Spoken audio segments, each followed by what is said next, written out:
How do you find foundation shades if you have a shade difference between your face, your neck, and your chest? In today's video, I'm going to show you guys how I pick my foundation shades for my skin tone, because I do have a shade difference between my face, my neck, and my chest. And the name of my base game is balance. Let's jump into it.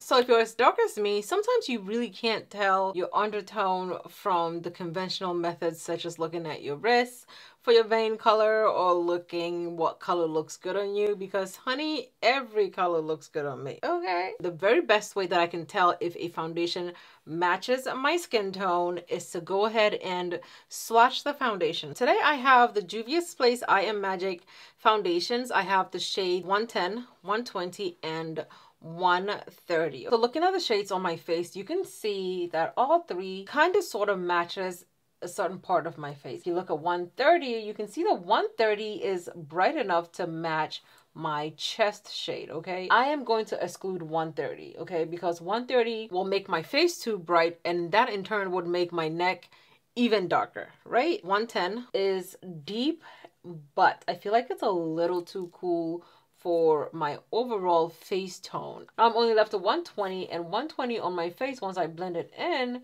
just completely disappears into my skin. So 120 is that perfect shade that matches the deeper parts of my face and the lighter parts of my face. So when you're picking a foundation shade and you have shade disparity on your neck and your face compared to your chest like I do, pick the foundation shade that balances out the deeper parts and the lighter parts of your face and your neck, okay? Okay guys, so this is my finished look using my technique of me picking foundations to match my face shade. I really hope you enjoyed this video. Let me know down below in the comments if you have any questions. I love you guys. I'll see you guys in my next IGTV talk through. Bye.